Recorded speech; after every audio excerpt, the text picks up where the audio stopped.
why the Democratic Party finds itself in poll after poll as having the lowest approval rating of all time. And you could say, well, they took unpopular position on immigration.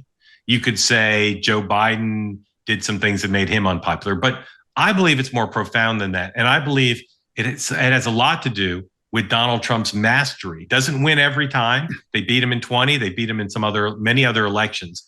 But I believe that Donald Trump has contributed mightily to the decline of the Democratic Party. So I'll ask you, with only slightly prejudicing the jury, why do you think the Democratic Party is facing such brand crisis? So there would be issues in the mix. If I were giving you the laundry list, and on my list would be the economy, on my list would be immigration, on my list. Let me stop you on the economy. Do you mean specifically Joe Biden's record on inflation, or do you mean the party is not identified with positive economic ideas, or both? Both. Okay. I think primarily it's Biden and the economy and the abandonment of a constituency that used to be Democratic largely because of economic issues. I'm thinking about blue collar, white working class whose parents all voted Democratic, and now all of a sudden they're going in a different direction. But at its core, I have a different answer. I just, by exclusion, I don't want you to think that I didn't mention anything substantive. So therefore, I'm mistaken in this. Mostly it is, what does the party stand for? Like, I know what MAGA stands for. I don't know what the Democratic Party or its leaders stand for, other than opposition to all things Donald Trump and a complete unwillingness to ever concede that maybe he was right in doing something. And I think that this shotgun approach, figuratively speaking, of everything about Trump is bad and we're going to go after him for absolutely everything he says and does, it's a boy who cried wolf. Yeah. So that when tomorrow they're complaining about something else instead of keeping their powder dry, it's like, oh yeah, it's coming from them. They hate him. We've heard it before. And people pay less attention to whatever the critique might be. And the ultimate manifestation of that for me was the 4 indictments and the attempts to keep him off the ballot. That they basically decreed that Trump had to be stopped by all means necessary. And that rubbed a lot of people the wrong way. And you and I both hear from people all the time who say that was just a bridge too far in an election year to try to deny the voters their choice. And let's give ourselves a little bit of credit, because when Alvin Bragg was the first one in, you and I both said, this is going to poison the well.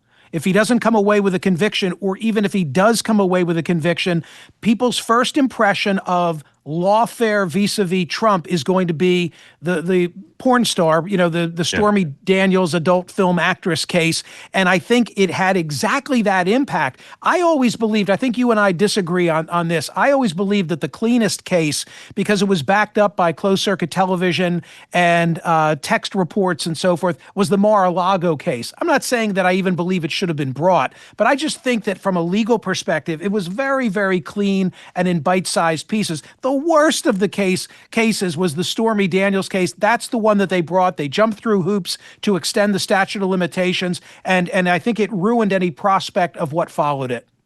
I agree with you about the Florida case. It's the only one I think I would have even considered bringing, and I'm not even sure I would have brought it, as you said.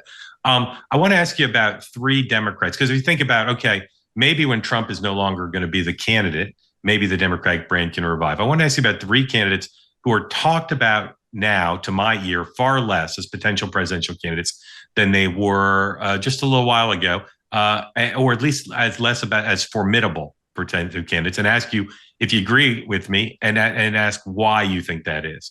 The first is Gretchen Whitmer, governor of Michigan.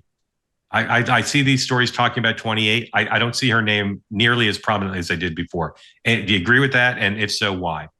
I totally agree with that. You certainly don't consider her with that top tier, and I won't spoil your thunder if you're going to go to some of those other names next. Yeah. I don't think that she has distinguished herself in the way that Newsom has, as being a scrapper with Trump. And I think that it's very important for Democrats or opponents of Trump generally to believe that they got somebody who's got some grit. Yeah. The governor of your Commonwealth, Governor Shapiro, I don't hear his name.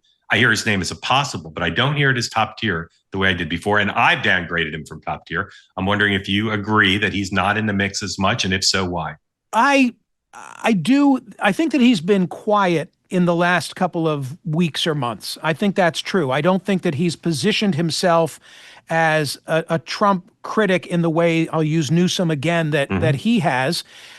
Maybe it's because, unlike California, Donald Trump won this state. And maybe Governor Shapiro is just trying not to alienate the MAGA base in a way that Newsom could care less whether he does. I mean, Fetterman has walked that line in a pretty impressive fashion, being able to be independent of Democrats, buy some of it, doesn't buy some of it, and lets everybody know that he's not totally devoted one way or the other. I think maybe Shapiro looks at that model and sees that Fetterman's been able to play that very successfully, and he's just stayed away from a lot of these issues. Yeah. The other day, Axios, a publication we both read, had a long list of different possible presidential candidates on the Democratic side, and it did not include Kamala Harris. I'm wondering if you think her name has now been downgraded, and again, if so, why? I think it has been downgraded as people have done sort of the retrospective of what went on here in 2024. A lot of books having been written, and I think that people recognize that she was not a strong candidate. Maybe, remembering now that she dropped out in the last cycle before a single vote had been cast, I don't think that she did anything to distinguish herself in the election except raise all that money, and all that money was going to come even if Mark Halperin were running against Donald Trump, because it was fueled by people who just had such antipathy toward him. She's not that strong a candidate. Yeah. She's just not that strong a candidate. Okay. Lastly, on this topic, not a why, but a who, you have to fill 5 slots, not in order, of the top tier for the Democrats, most likely nominee in 2028.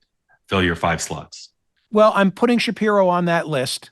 Yeah. I am putting Newsom on that list. I'm putting Klobuchar on that list. So that's 3 of my 5. Yeah. Who else am I going to go for?